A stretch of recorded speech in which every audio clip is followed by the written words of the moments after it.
Põhiline murekoht on tahes-tahtmata ikkagi finantsiline, et igasugu mõtted võib teostada, aga see eeldab ka lisakulutusi, et ja sealt edasi minnes on see, et meie ei ole võib-olla ka alati õiged inimesed teadma, milline valik on keskkonna jalajälje poolest parem ja milline mitte. Et kuna see valdkond on võrdlemisi ikkagi uus, siis on keeruline tihtipeale eristada, mis läheb rohepesu valdkonda ja mis on päriselt sõbralikum. Et kui võtad teenused või tooted, siis tänaseks juba enamasti neil kõigil on seal mingi viide keskkonnale juures, aga siis teha neid valikuid nendest, milline on päriselt ja milline on siis illustratiivselt. Iga uuenduse vastuvõtmis osalejale on mingis mõttes ebamugavam, saab alguses ka negatiivset vastukaja. On ka kohe neid, kes kiidavad selle heaks, kes ise viljelevad sarnast elustiili, näevad, et keskkonna jaoks tuleb ise rohkem panustada, et see säiliks nii, nagu ta on seni olnud. Aga seal ongi suur roll ennetaval tööl, teadlikustamisel ja siis ka sellel samal üleminekuperioodil, miks me seda teeme, kuidas seda saab igapäevaelus teha ja mis see annab. Mida me ise täna näeme ja mille suunas me püüdleme, on see, et me näeme, et meie ürituse läbimine osaleja jaoks on väga väikese keskkonnajäljega. Aga meie üritusele tulek ja eeldades, et kui sinna tuleb ligi 5000 osalejat, siis see ise on vaatad seal võib-olla kõige suurema jalajäljega. Ehk siis liiklemine, transport. Ja oleme järjest enam kasutanud võimalusi koostööpartneritega, et oleksid eribussid meie üritustele ja läbi selle vähendada seda transpordi jalajälge. Et me oleme juba 10+ aastat kutsunud üles sõitu jagama tulema, meie üritustele teinud jalgrattaparklad, kui on linnasisesed üritused ja see toimib kõik väga hästi, aga on võimalik tulla jalgrattaüritustele ka Tallinnast niimoodi, et jalgrattad on pakitud eraldi turvaliselt, osaleja ei pea muretsema, et jalgrattas kuidagi kahjustada saab ja tuleb bussi peale, mis toob piltlikult öeldes kohe stardi ja finiši kõrvale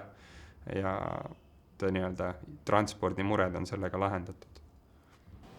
Suuri murekohti me oma üritustel ei näe jah, et võib-olla lihtsalt on mingid suunad, mida ise tahaks veel rohkem edendada, et näiteks mind häirib natuke see, kui palju tullakse üksinda autoga üritusele koha peale, eriti kui jah, et meil suuremad üritused, kus tullakse üle Eesti kohale, et siis mul on natuke erinevaid ideid, kuidas seda võib-olla lahendada, aga ma pole veel rakendanud, et vähemalt saada 2 või 3 inimest sinna ühte autosse, et see vähendaks ka seda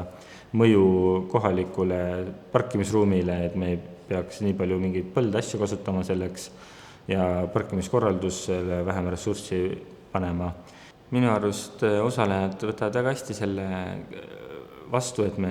üritame üritusi korraldada võimalikult keskkonnasäästlikult ja seda me olime üks võib-olla esimesi Eestis, et meil üks liige töötas enne seal Eesti rohelises liikumises, kus tuli see mõtteviis võib-olla meie organisatsiooni, et pigem on see väga positiivne just olnud osalejate poolt, et nad on seda ka esile tõstnud, et näed, seiklusundil on niimoodi või et nad kõik teavad juba, et kuidas meil süsteemid käivad. Lisaks minu meelest üks osaleja esitas meie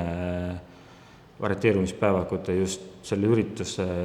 oli Kultuuriministeeriumi mingi keskkonnakäpa auhind, kus me saime mingi nominatsiooni, et meil on need orienteerumise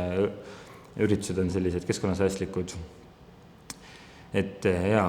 kõik osalejad suhtuvad selles hästi, et see topsidega võib-olla mõnel päevakul tekib see küsimus, et keegi just kasutas seda ja et pestud, et kas see ikka piisavalt puhas on, aga me oleme rõhutanud ka, et alates võid ju oma topsiga tulla, et saad selle vahepeal paki hoidu jätta, peale üritust selle võtta ja juua oma topsiga, et ma usun, et see kedagi minema on peletanud, et pigem on meist just niisugune positiivne kuvand jäänud osalejate hulka, et me selline organisatsioon oleme. Nüüd muude asjadega on tegelikult jälle Võrumaa Spordiliit üritab hästi minimaalselt ikkagi niisugust prügi toota. ja kui nüüd rääkida kõige suuremast ettevõtmisest, see on siis see jooksu- ja kõnnisari, kus tegelikult ongi palju rahvast, siis me võime küll väga uhked olla. Meil praktiliselt prügi ei jää, me sorteerime teda,